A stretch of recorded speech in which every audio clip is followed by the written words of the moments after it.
Saat dikonfirmasi soal motif tersangka melakukan penendangan tersebut, Kombes Toto mengatakan hal itu dilakukan karena spontanitas pemahaman keyakinan tersangka. Sementara karena spontanitas karena pemahaman keyakinan saja, barang bukti yang disita pertama saja yang di lokasi hasil olah TKP, tuturnya. Yang kedua, rekaman video dan ponselnya. Tersangka yang lain nanti akan menyusul. Adapun tersangka HF kemudian angkat bicara setelah diamankan polisi.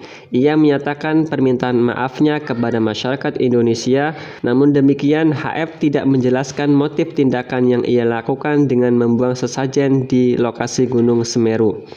Seluruh masyarakat Indonesia yang saya cintai, kiranya apa yang kami lakukan dalam video itu dapat menyinggung perasaan saudara, kami mohon maaf yang sedalam-sedalamnya, kata HF dikutip dari Antara pada Jumat 14 Januari 2022. Assalamualaikum warahmatullahi wabarakatuh, teman-teman. Alhamdulillah ketemu lagi bareng Kang R. Pada akhir-akhir hari ini ada sebuah peristiwa yang kelihatannya sepele, teman-teman ya, tetapi ternyata dampaknya sangat luar biasa ya, yaitu terkait dengan penendangan sesajen yang ada di Gunung Semeru.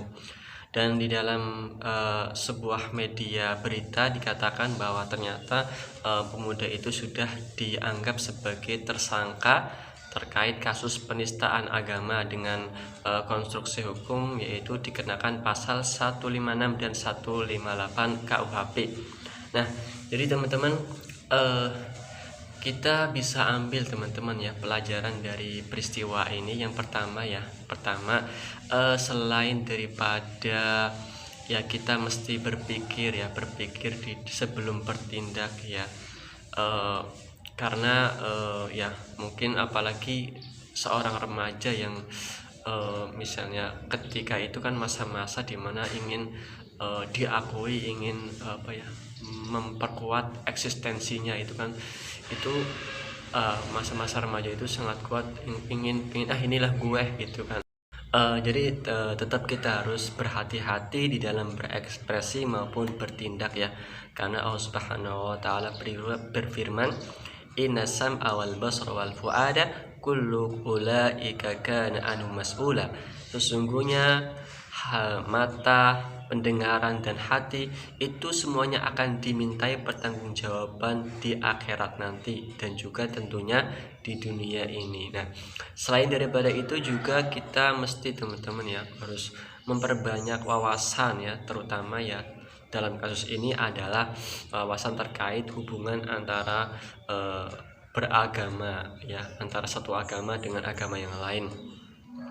Kemudian juga pengetahuan tentang adat istiadat ya, dimana adat ini itu kan itu sesuatu yang tidak susah untuk dirubah atau dihilangkan, karena di dalam adat itu kan ada sebuah nilai-nilai yang dijunjung tinggi mungkin oleh sebuah kelompok yang mengadakan adat tersebut, sehingga kita tidak bisa serta-merta dengan menghilangkannya begitu saja atau bahkan mengeceknya. Nah, kita ambil contoh Wali Songo yang ketika mengajarkan atau menyebarkan Islam di tanah Jawa itu tidak menghilangkan adat istiadat, tetapi justru hanya sekedar mengubah mana nih yang baik, kemudian tetap dilestarikan, tapi yang buruk kita delete, yang tidak sesuai dengan Islam kita delete, sehingga tetaplah adat itu menjadi adat istiadat yang baik. Apalagi adat istiadatnya itu adalah terkait dengan adat istiadat agama orang lain, maka terkait hal ini kita harus lebih bertoleransi ya. Kenapa? Karena yaitu kepercayaan mereka. Allah Subhanahu wa taala berfirman dalam Al-Qur'an surah Al-An'am ayat 108, Bismillahirrahmanirrahim, wala tasubbul ladzina yad'una min dunillahi fayasubbullaha adwam bighairi kadzalika zayyana likulli ummatin amalahum.